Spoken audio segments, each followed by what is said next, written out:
सर्वप्रथम तो मैं बड़ा क्रोधित हूँ इस बयान से एज अ महिला।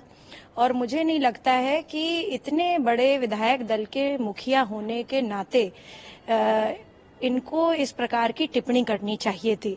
दूसरी बात है, विधान जो भवन होता है, विधानसभा जो होती है, वो बहुत ही गौरवान्वित और प्रतिष्ठित भवन है देश का। बिहार से कितने लोग आईएएस पीसीएस निकलते हैं, इसका मतलब है लोग बड़े पढ़े लिखे हैं, बड़े सुलझे मानसिकता के हैं।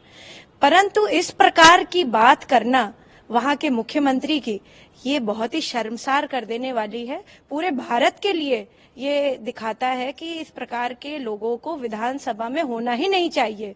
और अब जब इलेक्शंस हों तो बिहार की जनता को इस बात का ध्यान रखना चाहिए कि कैसे लोगों को वो चुन कर लेकर के आ रहे हैं, क्योंकि इस प्रकार का अमर्यादित बयान दे करके उन्होंने अपने संस्कारों को परिलक्षित किया है। ये कोई बात कहने वाली है विधानसभा में? आप बताइए कि इस तरह से बात करने का मतलब क्या था उनका। और उनको माफी भी मांगनी चाहिए, और मुझे तो लगता है कि उनको जो है इस्तीफा दे देना चाहिए इस बात पे। मैम, इतने बार के मुख्यमंत्री बयान आने के बाद अब नीतीश कुमार कह रहे हैं कि मैं अपने शब्द वापस लेना चाहता हूं, मैं माफी मांग रहा हूं। देखिए, एक बार शब्दों का जो बाण होता है ना, वो अगर एक बार निकल गया तो उसको जो है आप वापस कितना भी ले लें, आपकी मानसिकता सबके सामने उजागर हो गई है। और भारत के जो लोग हैं वो बहुत ही सूझबूझ रखने वाले हैं। स्पेशली जैसे मैंने पहले कहा, बिहार के लोग, बहुत सारे ऐसे लोग हैं जो पढ़ने लिखने में बहुत आगे हैं। विपरीतार्थ परिस्थितियों में उन्होंने इतना बड़ा सर्वश्रेष्ठ एग्जाम, भारत का आईएएस का एग्जाम जो है पार किया है, और लोगों ने बहुत ही कम रिसोर्सेज में इस एग्जाम को पार किया। इसका मतलब है कि बिहारी जो माइंड है वो बहुत ही ट्रेंड और बहुत ही अच्छे हैं। कितने सारे साइंटिस्ट हैं बिहार से जो अभी भी जो है यहाँ के भी शोध में जो है अपना रिसर्च कर रहे हैं, और बाहर भी नासा में भी हैं, कार्यरत हैं। तो मैं समझती हूँ कि इस तरीके का बयान देना वहां के मुख्यमंत्री का, ये बहुत ही शर्मनाक है।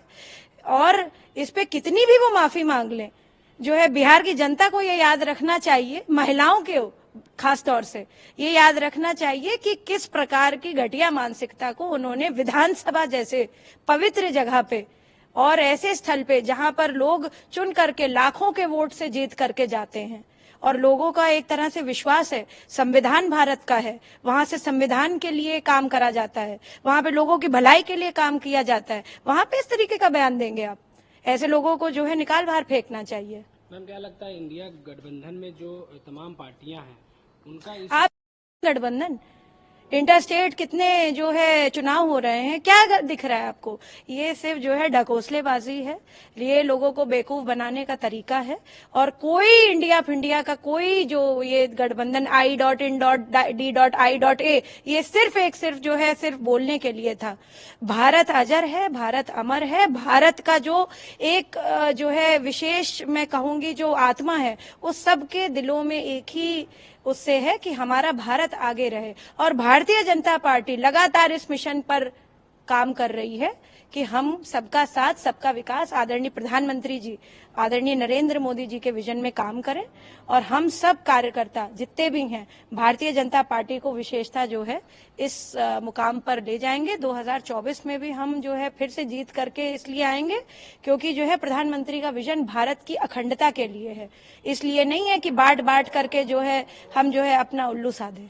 जी, क्या लगता है गठबंधन में जो पार्टियां हैं वो इतने बड़े बयान को महिलाओं के प्रति इसका विरोध क्यों नहीं कर रही हैं? क्या ये उनकी मानसिकता पर लिखित करता है ना, उनकी कथनी करनी में फर्क है। उनको कभी लगा ही नहीं कि महिलाओं को आगे आने देना चाहिए। वो तो हमारे प्रधानमंत्री जी ने जो महिला बिल जो इतने समय से लटका हुआ था वो लेकर के वो आए नई पार्लियामेंट में। सबसे पहला बिल जो उन्होंने पास किया वो महिलाओं के लिए किया।